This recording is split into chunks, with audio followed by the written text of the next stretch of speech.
I believe in microevolution. I believe that there are real evolutionary processes. I'm skeptical about what's called universal common descent, the idea that all living forms have evolved from one single common ancestor. I'm profoundly skeptical about chemical evolution, the idea that the non-living chemicals in a prebiotic soup arrange themselves to form the first living cell. And I'm also skeptical about the creative power of the mutation selection mechanism, which, as it happens, so are many leading evolutionary biologists today. I attended a conference in 2016, convened by the Royal Society in London, the oldest and most august scientific body in the world. And it was convened by a group of evolutionary biologists who were essentially dissatisfied with neo-Darwinism, the standard textbook theory that we learn in high school and college textbooks. And many of them were saying we need a new theory of evolution. The first talk at that conference was given by Gerd Müller, a prominent Austrian evolutionary biologist, and he simply enumerated the 5 major, what he called explanatory deficits of neo-Darwinism. And his basic perspective was the mutation selection mechanism does a good job of optimizing or modifying pre-existing forms. It can generate small-scale variation, but it does a very poor job of explaining the origin of those forms. Think about, for example, Darwin's finch beaks. Great job of explaining how variations in weather patterns result in changes in the shape and structure of the finch beaks. But that mechanism turns out not to do a good job of explaining the origin of birds or other major animal groups in the first place. So modification, yes. Innovation, no.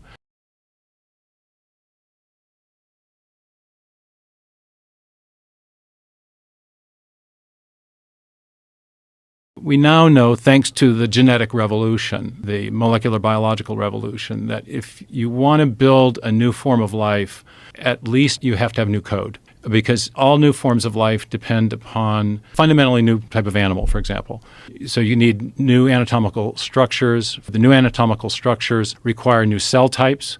If you've got animals that first come on, they have a digestive system, they have a gut. Well, you got to have enzymes that can service a gut, that can process food. So enzymes are types of proteins. Proteins are built from the informational code in DNA. It's just like in the computer world. If you want to give your computer a new function, you've got to provide new code. So we have these long digital bit strings, A's, C's, G's, and T's, not zeros and ones, but A's, C's, G's, and T's in a digital string, and we call that a gene. And if you have a section of DNA for building a protein, that's great, all works. But if you want to build a fundamentally new form of life, you got to have new proteins to service the new cell types to build the new anatomical structures.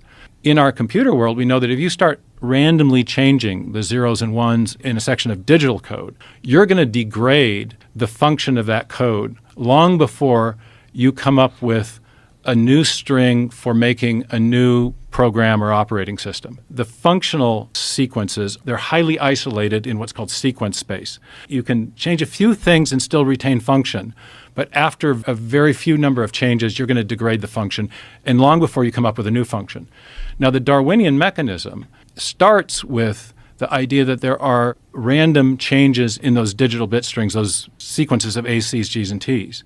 And based on our experience in the computer world, we would expect that random changes are going to, again, degrade those strings long before they're capable of building a new protein. And there's now very compelling experimental evidence that that's true. There's an Israeli molecular biologist, Dan Tofik. He was doing mutagenesis experiments on sequences of code for building specific proteins that fold it into stable structures. They're actually called protein folds. And he found that between 3 and 15 mutations was enough to degrade the thermodynamic stability of the protein structure that that gene was making. And once you lose that thermodynamic stability, you have no functional possibilities. There's numerous lines of evidence suggesting that mutations within limits, you can modify again, you can optimize an existing protein structure called a fold, but if you allow too many of those mutations, you're going to degrade. And long before you would get a fundamentally new protein structure, another protein fold, it turns out that there are structures or systems that are very important for building new animal body plans.